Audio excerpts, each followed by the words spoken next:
Diarra, ce soir, vous nous parlez de cette zone de libre-échange qui devrait voir le jour cette année en Afrique. En quoi est-ce que cela nous concerne ?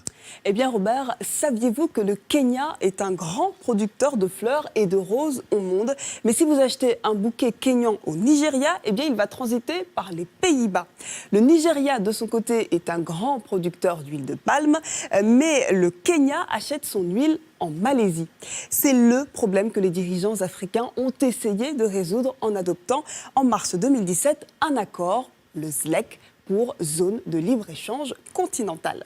Et en quoi cette ZLEC, comme on l'appelle déjà, profitera-t-elle aux petites et aux moyennes entreprises ? Eh bien, les petites et moyennes entreprises jouent un rôle clé dans la croissance en Afrique. Regardez bien, Robert, elles représentent environ 80% des entreprises de la région. Donc, de façon générale, elles ont du mal à pénétrer les marchés étrangers, mais peuvent utiliser les marchés régionaux comme tremplin. L'accord permettra donc d'alimenter en matières premières les grandes entreprises exportatrices africaines. Par exemple, avant d'envoyer des voitures à l'étranger, les constructeurs automobiles sud-africains achèteront le cuir des sièges au Botswana et le textile au Lesotho, plutôt qu'à l'extérieur du continent. En fait, ce traité simplifie vraiment tout entre nos frontières. Oui, Robert, saviez-vous que pour un producteur ivoirien, c'est moins cher d'exporter un produit en Europe qu'au Ghana ? Eh bien, avec cet accord, c'est terminé. Désormais, les entreprises, les commerçants et les consommateurs africains ne paieront plus de droits de douane sur une grande variété de biens échangés entre les pays africains.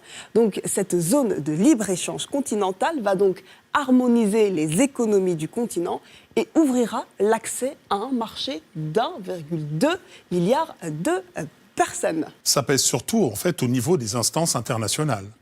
Oui, Robert, rendez-vous compte, désormais l'Afrique va parler d'une seule et unique voix au niveau international. Et l'Afrique unie, tenez-vous bien, c'est un PIB de 2500 milliards de dollars. Ce chiffre compte. La voix de l'Afrique à l'OMC sera égale à celle de l'Inde, car actuellement, les voix africaines entendues séparément sont tout simplement ignorées. Et ça commence quand, Diarra ? Eh bien, l'objectif établi est une entrée en vigueur en 2019, donc cette année, mais il aura fallu plus de 2 ans pour concrétiser ce projet. Et sur les 55 États membres de l'Union africaine, 6 ne l'ont pas encore signé. Et pas des moindres, puisque parmi les pays réfractaires, on compte l'Afrique du Sud ou encore le Nigeria. Et ce n'est pas tout, puisque les parlements de chaque pays doivent encore ratifier l'accord. Et pour l'heure, moins de 10 l'ont accepté. Adama Sidibé, en tant qu'entrepreneur, est-ce que vous pensez que c'est une bonne idée, cette histoire de libre-échange ? Cette idée, elle sera excellente pour nos pays africains, dans une seule condition, que tout le monde aille ensemble pour la réussite de ce grand pari aujourd'hui. Et vous n'avez pas peur de la concurrence dans un secteur comme le vôtre ? Pas du tout. Je n'ai pas du tout peur d'une concurrence. La concurrence sert à améliorer l'entrepreneur lambda. Donc, tant que cette concurrence ne vient pas de l'étranger, de l'Europe, de la Chine, entre nous, Africains, nous connaissons nos talents. Donc, on va mieux s'organiser à ce que le travail que nous donne, qu'on le fasse dans toute dignité. Et vous êtes très optimiste. Très optimiste, M. Sidibé. Bon, tant mieux.